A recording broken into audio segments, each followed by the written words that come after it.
ചേട്ടാ, 2023 നെടുമ്പാശ്ശേരിയിൽ വെച്ച് ബസ്സിനുള്ളിൽ നഗ്നതാ പ്രദർശനം നടത്തിയ സവാദ് എന്നൊരു കോഴിക്കോട് സ്വദേശിയെ പിടിച്ചൊരു വാർത്ത അന്ന് ഏറെ വിവാദമായിരുന്നു. പ്രത്യേകിച്ച് ആ ആരോപണം ഉന്നയിച്ച ആ യുവതി ഒരു പബ്ലിസിറ്റി സ്റ്റണ്ടിന് വേണ്ടിയാണ് സവാദ് എന്ന ഇയാൾക്കെതിരെ പരാതി കൊടുത്തത്. ഇവരുടെ വസ്ത്രധാരണം തെറ്റായിരുന്നു എന്നൊക്കെയാണ് അന്ന് വലിയ രീതിയിൽ സോഷ്യൽ മീഡിയയിൽ അടക്കം വന്നത്. എന്നാൽ ഇപ്പോൾ ഇതേ സവാദ് വീണ്ടും സമാനമായൊരു കേസിൽ തൃശ്ശൂരിൽ പിടിയിലായിട്ടുണ്ട്. എന്തൊക്കെയാണ്?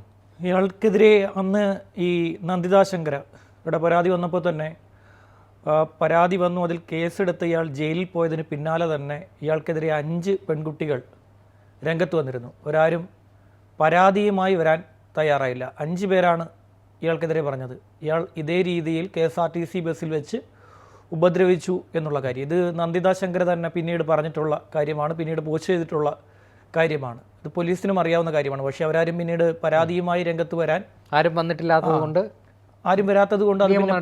നടപടികളിലേക്ക് പോകാൻ പോലീസിനെ കൊണ്ട് സാധിച്ചില്ല. ഇത് മനസ്സിലാകുമ്പോഴത്തേക്ക് ഇപ്പോൾ വീണ്ടും ആയിരിക്കുന്നത് ഒരു ഹാബിച്വൽ മൊളസ്റ്ററാണ്. അങ്ങനെയൊക്കെ നോക്കുമ്പോൾ ഇപ്പോൾ ഇത് മലപ്പുറത്തേക്കുള്ള യാത്രക്കിടെയാണ് തൃശ്ശൂർ പേരാമംഗലത്ത് വെച്ച് ഈ സംഭവം ഉണ്ടാകുന്നത്. പേരാമംഗലത്തിന് മുമ്പ് വെച്ച് ഈ സംഭവം ഉണ്ടാകുന്നു. ഒരു യുവതിക്ക് നേരെ നഗ്നതാ പ്രദർശനം നടത്തിയ ശേഷം ഇയാൾ ഇറങ്ങി ഓടുന്നു. അത് അയാളുടെ സ്ഥിരം പരിപാടിയാണ്.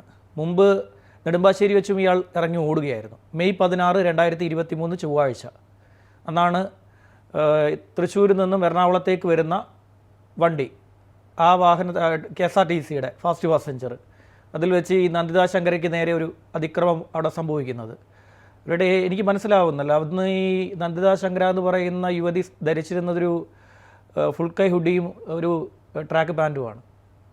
അതൊക്കെ എന്താണ് അത് ഞാൻ അതിനെ എടുത്തു പറയാനുള്ള കാരണം, പറയുന്ന അന്ന് കുറേ ചർച്ചയായത് ഒരു കാര്യം, ഒരു സ്ത്രീയുടെ വസ്ത്രമാണ് ഇവിടുത്തെ പ്രശ്നമെന്ന്. വസ്ത്രധാരണം ആണ് ഇത്തരത്തിലുള്ള അതിക്രമങ്ങൾക്ക് വഴിവെക്കുന്നത് എന്ന് ആളുകൾ പറയുന്നു. ആളുകൾ അന്ന് ചർച്ച ചെയ്തൊരു വിഷയമാണ്. അത് അങ്ങനെയല്ല എന്ന് പറയാൻ വേണ്ടിയാണ് ഞാൻ ഇക്കാര്യം എടുത്തു പറഞ്ഞത്. അങ്ങനെയുള്ള ആ ഒരു വസ്ത്രം ധരിക്കുമ്പോൾ പോലും അതിക്രമം നടത്താൻ തയ്യാറാണ് സവാദ്. അപ്പോൾ സവാദിനെ സംബന്ധിച്ചിടത്തോളം ഞാൻ പറഞ്ഞ പോലെ ഹാബിച്വൽ മൊളസ്റ്ററാണ്. ആ രീതിയിലേ പരിഗണിക്കാൻ അയാളെ സാധിക്കുകയുള്ളൂ. അന്ന് ഈ യുവതി ഈ നന്ദിത ശങ്കര വരുന്ന സമയത്ത് അവർ തൃശ്ശൂരിൽ നിന്നൊരു ഷോർട്ട് ഫിലിമിൻ്റെ ഷൂട്ടിന് വേണ്ടിയിട്ടാണ് എറണാകുളത്തേക്ക് വരുന്നത്. അതിനിടെയാണ് ഈ സംഭവം ഉണ്ടാകുന്നത്. ആദ്യം ഈ നന്ദിതയുടെ അടുത്തൊരു ആൾ ഇരിപ്പുണ്ടായിരുന്നു, ഒരു യുവതി ഇരിപ്പുണ്ടായിരുന്നു. അവർ എഴുന്നേറ്റ് പോയ ശേഷമാണ് ഈ സവാദ് ഇവരുടെ അരികിൽ വന്ന് ഇരിക്കുന്നത്. അതിനുശേഷം ആ സമയത്ത് ഈ നന്ദിത അവരോട് ചാറ്റ് ചെയ്തിരുന്ന ആളോട്, സുഹൃത്തിനോട് ഈ വിഷയം പറയുകയും ഇവരുടെ ശരീരത്തിൽ ഉപദ്രവം ഉണ്ടാക്കുന്ന കാര്യം പറയുകയും ലൈംഗിക ചേഷ്ടകൾ കാണിക്കുകയും ചെയ്യുന്ന കാര്യം പറയുകയും, തുടർന്ന് ഈ സുഹൃത്ത് പറഞ്ഞ പ്രകാരമാണ് അന്ന് ഈ നന്ദിത ഈ ഒരു ബഹളം ഉണ്ടാക്കുകയും അങ്ങനെ പ്രശ്നങ്ങൾ അവിടെ നടക്കുകയും ചെയ്തത്. അന്ന് ഈ നന്ദിതയ്ക്ക് സപ്പോർട്ടുമായി വന്നത് അവിടുത്തെ KSRTC ബസ്സിലെ കണ്ടക്ടറാണ്.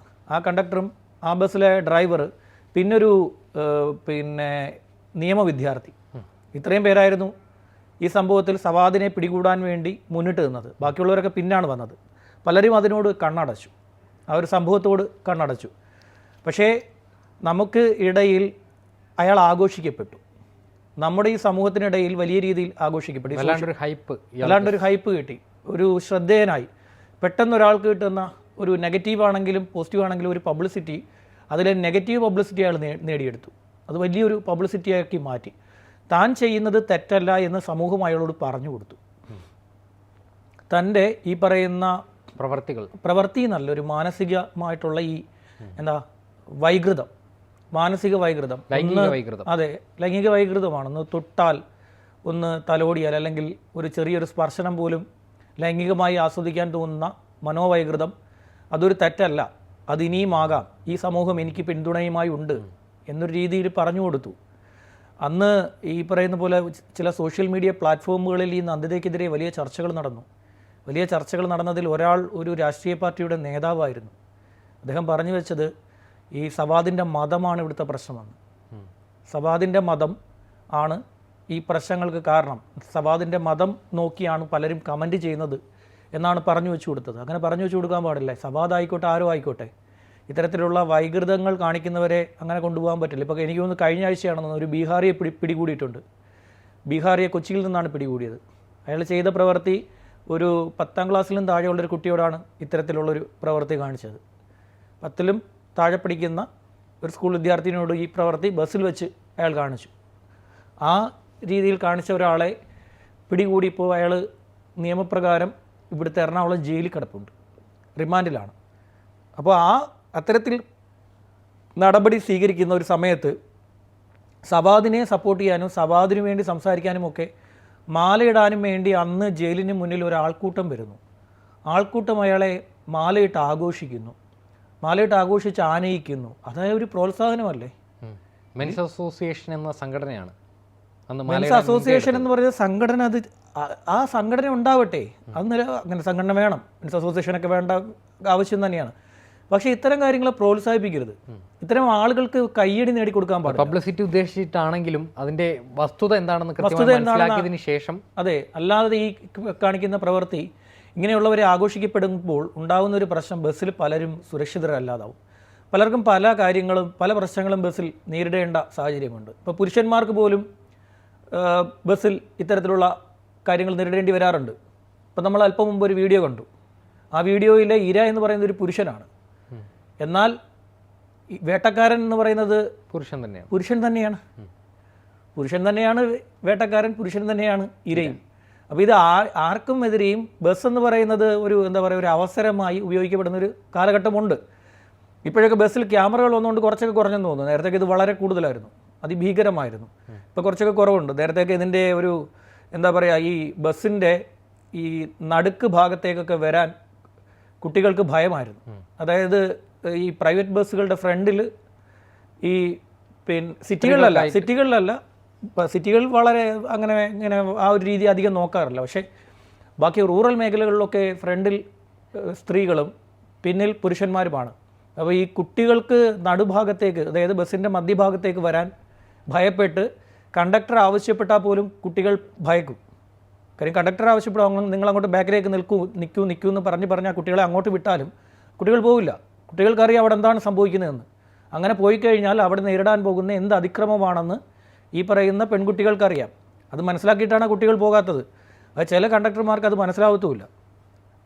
ചില കണ്ടക്ടർമാർക്ക് അത് മനസ്സിലാവില്ല. അവരെന്ത് ചെയ്യുന്നത് വെച്ച് കഴിഞ്ഞാൽ ഈ കുട്ടികളെ തള്ളി അങ്ങോട്ട് വിടും. അവിടെ തന്നെ ഇര പിടിക്കാൻ നിൽക്കുന്ന ആളുകളും അവിടെ വന്ന് നിൽക്കാറുണ്ട്. അത് ഒരുപാട് ബസ്സുകളിൽ ഒരു ഉദ്ദേശം മുൻവിധിയോടുകൂടി അതിനുവേണ്ടി മാത്രം ടിക്കറ്റ് എടുത്ത് വരുന്നവരുണ്ട്. ആ കൂട്ടത്തിൽ എന്താ പറയുക, എത്ര തൻ്റെ ഈ പറയുന്ന ഇത് കാണിച്ചാലും മതിവരാത്തൊരാളായി ഈ സവാദ് മാറുന്നുണ്ട്. കോഴിക്കോട് സ്വദേശിയല്ലേ, കോഴിക്കോട് സ്വദേശിയാണ്. കോഴിക്കോട് കാവിൽ സ്വദേശിയാണ് സവാദ് ഈ സംഭവത്തിന് ശേഷം ഭയങ്കരമായി ആഘോഷിക്കപ്പെട്ടു. സവാദിന് കൊടുത്തൊരു പിന്തുണ ഇത് തെറ്റല്ല, തീർച്ചയായും അങ്ങനെയാണ്. ഇതിലൊരു ശരിയുണ്ടെന്നൊരു സന്ദേശം ശരിയെന്നല്ല, അയാൾ ഇരയാക്കി മാറ്റി. അയാൾ എങ്ങനെയാണ് ഇരയാക്കി മാറ്റിയത്? നന്ദിത എന്ന് പറയുന്ന യുവതി ധരിക്കുന്ന വസ്ത്രമാണ് തെറ്റ്. നന്ദിത ധരിക്കുന്ന വസ്ത്രമാണ് തെറ്റ്, സവാദാണ് ശരി. അങ്ങനത്തെ വസ്ത്രം ധരിച്ചാൽ ഒരു സ്ത്രീയോട് അതിക്രമം നടത്താൻ ഒരു പുരുഷന് സ്വാതന്ത്ര്യമുണ്ട് എന്നുള്ള ഒരു മണ്ടൻ തിയറി ഇവിടെ പറഞ്ഞു വെച്ച് കൊടുക്കുകയാണ് കുറേ മണ്ടന്മാർ. അങ്ങനെ വിളിക്കാൻ പറ്റൂ. ഇങ്ങനെയുള്ള പ്രവൃത്തിയാണ് കാണിച്ചു വെച്ച് കൊടുക്കുന്നത്. ഇങ്ങനെയുള്ള പ്രവൃത്തി കാണിച്ചു വെച്ച് കൊടുത്തത് കൊണ്ടാണ് ഇപ്പോൾ അടുത്ത സ്ത്രീക്ക് പരാതി കൊടുക്കേണ്ടി വന്നത്, പരാതി പറയേണ്ടി വന്നത്. ഞാൻ പറഞ്ഞില്ലേ, ഇപ്പോൾ എന്ത് പ്രവൃത്തി ചെയ്താലും എന്ത് കാര്യമാണെങ്കിലും അതിൻ്റെ ഒരു എന്താ പറയുക, സദാചാര ഭാഗം എടുക്കുക. സദാചാര ഭാഗം എടുത്തുകൊണ്ട് അതിനെ കൈകാര്യം ചെയ്യുക. ഇപ്പോൾ തന്നെ കണ്ണൂരൊരു വീട്ടമ്മ മരിച്ചപ്പോൾ വീട്ടമ്മയുടെ സദാചാര ഭാഗമാണ് എടുത്തു വെക്കുന്നത്. അവരുടെ ആൾക്കൂട്ട വിചാരണ നടത്തിയത് കൊണ്ടാണ് അവർ മാനക്കേട് മൂലം എന്നെ ആൾക്കൂട്ട വിചാരണ നടത്തിയത് കൊണ്ട് ഞാൻ മരിക്കുന്നു, എൻ്റെ മരണത്തിൻ്റെ കാരണക്കാർ ഇത്ര പേരാണ് എന്ന് എഴുതി വെച്ചപ്പോൾ മരണപ്പെട്ട ആളുടെ മൊഴിയല്ല, മരണപ്പെട്ട ആളുടെ ബന്ധുവിൻ്റെ മൊഴിയല്ല, ഉമ്മയുടെ മൊഴി ഇതൊക്കെയാണ് പരിഗണിക്കപ്പെടുന്നത്, ഇതൊക്കെയാണ് ചർച്ചകൾ. അത് ഉമ്മ പറഞ്ഞല്ലോ എന്നാണ്.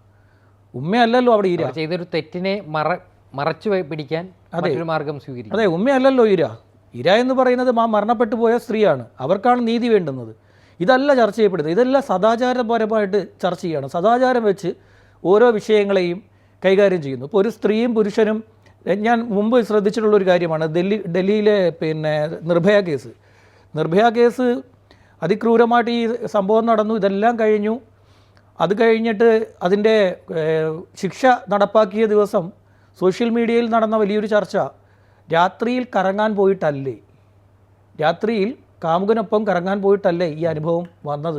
സമയവും കാലവും ഒക്കെ നിശ്ചയിച്ചാണോ ആളുകളെ പുറത്തേക്ക് വിടുന്നത്? ആളുകളെ പുറത്തേക്ക് വിടുന്നത് അതാണ് ഇവരുടെ ഒരു ചിന്താഗതി. അതാണ് എല്ലാ തെറ്റിനെയും സദാചാരം വെച്ച് ന്യായീകരിക്കുമ്പോഴാണ് സവാദുമാരുണ്ടാകുന്നത്. സവാദ് ഇനി ഈ പ്രവൃത്തി ഇതും ആഘോഷിക്കപ്പെടും. നോക്കിക്കോണം, ഇതിപ്പോൾ 2 ദിവസം മുമ്പ് എല്ലാത്തിനും തിരിച്ചു 14-ാം തീയതിയാണ് ഈ ഒരു സംഭവം 14-ാം തീയതിയാണ് സംഭവം നടക്കുന്നത്. അതിനുശേഷം ഇയാൾ തമിഴ്നാട്ടിലേക്ക് മുങ്ങി. തമിഴ്നാട്ടിൽ നിന്നും പോലീസ് ഇയാളെ പിടികൂടി. അധികം ഓടിപ്പോവാൻ ഇയാളെ കൊണ്ട് സാധിച്ചില്ല. പോലീസ് പിന്നാലെ, കേരള പോലീസ് പിന്നാലെ കൂടി പിടികൂടുകയായിരുന്നു. ഈ സോഷ്യൽ മീഡിയ എന്ന് പറയുന്നത് ഇന്ന് നമ്മളെ അനുകൂലിക്കുന്നവർ നാളെ അടുത്ത കൊമ്പിലേക്ക് ചാടി തിരിഞ്ഞിരുന്ന് ഈ അനുകൂലിക്കുന്ന ആളെ നോക്കി കൊഞ്ഞണം കുത്തും, അല്ലെ തേറി പറയും. അതാണ് എങ്ങോട്ടും ചായാനുള്ള സാധ്യതയുണ്ട്. നമ്മുടെ ഒരു മൈൻഡ് അതാണ്, ഒരു മൈൻഡ് സെറ്റ് അതാണ്, എങ്ങോട്ടും ചായും. ഇന്നിപ്പോൾ ഇവിടെ ഇരിക്കുന്ന ഈ പറയുന്ന ആ പരാതി കൊടുത്ത യുവതിക്കൊപ്പം നിന്ന എല്ലാവരും നാളെ വേണമെങ്കിൽ തിരിഞ്ഞു നിന്ന് സവാദിന് ജയ് വിളിക്കുന്നൊരു സമൂഹമായിട്ട്, ഒരു ആൾക്കൂട്ടമായി മാറും. എന്തെന്നൊന്നുമില്ല, എന്ത് സംഭവിക്കുന്നു എന്നൊന്നുമില്ല. ഇവിടെ സംഭവിച്ച ഒരു കാര്യം ഞാൻ പറഞ്ഞു തരാം. അവിടെ തിരുവനന്തപുരത്ത് ഒരു മനുഷ്യൻ സമരം നടത്തി. പിന്നെ സമരം നടത്തിയപ്പോൾ ഒരു ജേർണലിസ്റ്റ് അയാളുടെ അടുത്ത് പോയി. അയാളുടെ അടുത്ത് പോയിട്ട് പറഞ്ഞു, കേരളമേ ഉണരൂ, ഇതാ ഈ മനുഷ്യൻ മരിക്കാൻ പോവുകയാണ് എന്ന് പറഞ്ഞു. കേരളം ഉണർന്നു. ഭയങ്കരമായിട്ടുള്ള സമരം നടന്നു. മൊത്തം ആളുകളും ഒരു സോഷ്യൽ മീഡിയയുടെ പവർ കാട്ടിക്കൊടുത്ത് ആൾക്കൂട്ടമായി ആ മനുഷ്യന് പിന്തുണ പ്രഖ്യാപിച്ചു. സർക്കാർ ഒടുക്കം CBI അന്വേഷണം പ്രഖ്യാപിച്ചു. അന്വേഷണം നടന്നു. അന്വേഷണത്തിനും ഒരു തീരുമാനവും എത്തിയില്ല. അതിന് സംഭവത്തിൻ്റെ ശരിയോ തെറ്റോ എന്തോ ആയിക്കോട്ടെ. പക്ഷേ ആ മനുഷ്യൻ പിന്നീട് അങ്ങോട്ട് കാട്ടിക്കൂട്ടിയ പ്രവർത്തികൾ എന്താണെന്ന് എല്ലാവരും ഒന്ന് അന്വേഷിച്ച് നോക്കണം. ആ മനുഷ്യൻ ആ കിട്ടിയ പബ്ലിസിറ്റി ഉപയോഗിച്ച് എന്തൊക്കെ ചെയ്തു എന്നുള്ളത് ബാക്കിയുള്ളവർ അന്വേഷിച്ചാൽ മനസ്സിലാവുന്നേ ഉള്ളൂ. ഞാനിത് പറയുന്നില്ല. പറഞ്ഞു കഴിഞ്ഞാൽ അത് എന്താ പറയുക, അതൊരു വലിയ മുതലാളിക്കെതിരെ എന്താ നീ പറയാത്തേ എങ്കിൽ പിന്നെ ഈ ഇങ്ങനെയുള്ള ഒരാൾക്കെതിരെയാണോ പറയുന്നത്? ഒരുപാട് സംഭവങ്ങളുണ്ട്. പലരും അതൊക്കെ എന്താ പറയുക, മറച്ച് പോകട്ടെ എന്ന് പറയുന്ന അവസ്ഥയിലാണ്. അങ്ങനെ ഞാൻ പറഞ്ഞില്ലേ, നമ്മളൊരു പിന്നെ എന്താ ഒരു ആൾക്കൂട്ടം, സോഷ്യൽ മീഡിയയിൽ ആൾക്കൂട്ടം മുഴുവൻ ഒരിടത്താണെങ്കിൽ ഞാനും അവിടെ. നിലപാടൊന്നുമില്ല പ്രത്യേകിച്ച്. ഇപ്പോൾ സവാദിനെ എല്ലാവരും എതിർക്കുകയാണെങ്കിൽ ഞാൻ സവാദിനെ എതിർക്കും. നാളെ സവാദിനെ എല്ലാവരും കല്ലെറിയുകയാണെങ്കിൽ ശരി, ഞാനും എറിയും. മറ്റന്നാൾ സവാദിൻ്റെ കൂടെ നിൽക്കുകയാണെങ്കിൽ ഞാൻ സവാദിൻ്റെ പുറകെ ജയ് വിളിച്ച് വീണ്ടും വരും. ഇതെങ്ങനെയാണ് ഈ സവാദിൻ്റെ സിബിൻ്റെ പ്രശ്നമെന്ന് എനിക്ക് മനസ്സിലാവുന്നില്ല. ബസ്സിൽ KSRTC ബസ്സിൽ കയറുമ്പോഴത്തേക്ക് സിബ് തന്നെ ഊരിപ്പോവുക, അതാണ് സംഭവിക്കുന്നത്. KSRTC ബസ്സിൻ്റെ ആദ്യ പടി ചവിട്ടി അകത്തേക്ക് കയറി കഴിഞ്ഞാൽ പിന്നെ സവാദിൻ്റെ സിബ് തന്നെ ഊരി. നിരന്തരം ഇത് സംഭവിച്ചുകൊണ്ടേയിരിക്കുന്നു. നിരന്തരം ഒന്നുകിൽ സവാദ് സിബില്ലാത്ത പാൻറ് വെക്കണം, അതേ മാർഗ്ഗമുള്ളൂ. അല്ലാണ്ട് വേറെ മാർഗ്ഗം ഇക്കാര്യത്തിൽ കാണുന്നില്ല. സവാദിൻ്റെ കാര്യത്തിൽ ഞാൻ പറഞ്ഞല്ലോ, നമ്മളതിനകത്തൊരു മുൻവിധിയോടുകൂടി സംസാരിക്കുകയല്ലോ. ഒരുപാട് പേരുടെ പരാതികൾ അന്ന് വന്നിരുന്നു. പലരും എന്താ പറയുക, ഈ മുഖം കാണിക്കാതെ വന്ന് പറഞ്ഞിട്ട് പോയി, കാര്യങ്ങൾ പറഞ്ഞിട്ട് പോയി. മുഖം കാണിക്കാൻ അവർക്ക് തയ്യാറല്ല. പലർക്കും ഈ ഭാവി എന്ന് പറയുന്ന ഒരു പ്രശ്നമുണ്ടല്ലോ. നമ്മളിപ്പോൾ എത്രയൊക്കെ പറഞ്ഞാലും നിങ്ങൾ ഊർജ്ജത്തോടെ ആർജവത്തോടെ വന്ന് നിന്ന് നിങ്ങൾ പറഞ്ഞിട്ട് പോകണം എന്ന് പറഞ്ഞാലും ഇതിൻ്റെ ഈ ആർജവത്തോടെ പറയുന്നവർ പിന്തുണ കൊടുക്കുന്നവർക്ക് 7 ദിവസമേ ഉള്ളൂ. അത് കഴിയുമ്പോഴത്തേക്ക് അതൊക്കെ മറന്നു പോകും. നാളെ വേറെ സംഭവം വരും. ഈ പിന്തുണ കൊടുത്തവരൊക്കെ അതിൻ്റെ പിന്നാലെ പോകും. പിന്തുണയും മേടിച്ച് പ്രശ്നം ഉണ്ടാക്കാൻ പോയ ലെഫ്റ്റ് സിനിമ പറഞ്ഞതുപോലെയാണ്. അതിലൊരു നേതാവ് അണികളോട് പറഞ്ഞു കൊടുക്കുന്ന ഒരു കാര്യമുണ്ട്. നേതാവിൻ്റെ ആവേശം കണ്ടിട്ട് അണികൾ ഒരുപാട് പ്രവർത്തികൾ കാട്ടിക്കൂട്ടി. അവസാനം ഓരോന്നിനെയും തിരഞ്ഞു പിടിച്ച് കൊല്ലുകയാണ്. നേതാവ് ചെന്നപ്പോൾ നേതാവ് കൈമലർത്തി കാണിച്ചു. അതുപോലെയാണ് നമുക്ക് പിന്തുണ എല്ലാവരും തരും, പക്ഷേ കുറച്ചുകൂടെ കഴിയുമ്പോഴത്തേക്ക് ഈ പിന്തുണ ആരും ഉണ്ടാവുകയുമില്ല. ഇതിനോട് ചെയ്യേണ്ട ഒരു പ്രവൃത്തി എന്ന് പറയുന്നത് സവാദിനെ പറഞ്ഞ് മനസ്സിലാക്കി കൊടുക്കാൻ പറ്റണം.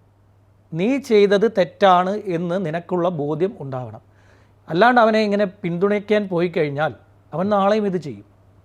ഒരുപാട് പേരിങ്ങനെ നെഗറ്റീവ് പബ്ലിസിറ്റിയോട് ആഘോഷിക്കപ്പെടുന്നുണ്ട്. ചികിത്സിക്കേണ്ട ഒരു മാനസികാവസ്ഥ കൂടിയാണ്. ചികിത്സിക്കുകയല്ല, ഇതിൻ്റെ ഒരു വലിയൊരു പ്രശ്നമെന്ന് പറയുന്നത് ഇയാൾ ഇപ്പോഴെങ്ങും തുടങ്ങിയതായിരിക്കില്ല, പണ്ട് തൊട്ടേ തുടങ്ങിയതായിരിക്കും. അതിൻ്റെ മൂലകാരണം ആദ്യം കണ്ടെത്തണം. അല്ലാതെ എവിടെയെങ്കിലും പിടിച്ചുകൊണ്ടിട്ട് കൊടുത്തിട്ട് കാര്യമില്ല. എന്താണ് ഇയാളുടെ ബയോളജിക്കലി ഇയാളുടെ പ്രശ്നം എന്താണ് എന്നുള്ളത് കണ്ടെത്തണം. അല്ലാതെ വേറെ മാർഗ്ഗമില്ല. അല്ലെങ്കിൽ ഇയാൾ ഇതിങ്ങനെ തന്നെ കാട്ടിക്കൊണ്ടിരിക്കും. ചിലരുണ്ട് ഈ ഭാര്യയ്ക്കൊപ്പം അങ്ങനെ ഒരു പ്രവൃത്തി സാധിക്കില്ല, അതുപോലെ തന്നെ കാമുകിക്കൊപ്പം അത് പറ്റില്ല. എന്നാൽ വല്ലാത്തൊരു സിറ്റുവേഷനിൽ അത് സാധിക്കുന്നവർ ചില സിനിമകളിലൊക്കെ ഈ രംഗങ്ങൾ പറഞ്ഞു കൊടുക്കാറുണ്ട്. ചില മനോരോഗ വിദഗ്ധരൊക്കെ ഇത്തരം കാര്യങ്ങളെക്കുറിച്ച് പറയാറുണ്ട്. ചില ഭാര്യമാരുടെ പരാതി കേട്ടിട്ടുള്ള സൈക്കോളജിസ്റ്റുകൾ ഇതിനെക്കുറിച്ച് സംസാരിച്ചിട്ടുണ്ട്. ഭർത്താവിന് ഈ പറയുന്ന കാര്യം സാധിക്കണം എന്നുണ്ടെങ്കിൽ, ഈ കാര്യം ചെയ്യണം എന്നുണ്ടെങ്കിൽ അതിന് ഇന്ന പോലെ ഞാൻ ചെയ്യണം, ഇന്ന പ്രവൃത്തികൾ ഞാൻ ആ സിറ്റുവേഷൻ ഉണ്ടാക്കണം എന്നൊക്കെയുള്ള രീതിയിലുള്ള ആളുകളുണ്ട് എന്ന് പറഞ്ഞു കൊടുക്കാറുണ്ട്. അത് ആ കൂട്ടത്തിൽപ്പെട്ട ഒരാളായിരിക്കാം, ഞാൻ അങ്ങനെ പറയുന്നില്ല, അങ്ങനെ ആകാനുള്ള സാധ്യതയും ഉണ്ട്. ഏതായാലും ഇയാളെ ഈ കാര്യത്തിൽ ഒറ്റപ്പെടുത്തിയില്ല എന്നുണ്ടെങ്കിൽ ഇനിയും പലരും സമാന പരാതികളുമായി വീണ്ടും വരും. നേരിടേണ്ടി വരുമെന്ന് വെച്ച് കഴിഞ്ഞാൽ ബസ്സിലൊക്കെ ഇങ്ങനെ അവിചാരിതമായിട്ട് ഇങ്ങനെ ഒരു സംഭവം ഉണ്ടാകുമ്പം പലർക്കും ട്രോമ ഉണ്ടാവും. നമ്മൾ ഈ ട്രോമ എന്ന് പറയുന്നത് വലിയ സംഭവം, വലിയ പ്രശ്നമാണിത്. നമ്മൾ വിചാരിക്കുന്ന പോലെയല്ല. നമുക്കൊരു ചില കാര്യങ്ങൾ നമ്മുടെ ലൈഫിൽ പെട്ടെന്ന് സംഭവിക്കുക, അത് നമുക്ക് പെട്ടെന്ന് ഭയങ്കരമായിട്ടുള്ള ട്രോമ ഉണ്ടാക്കിക്കളയും.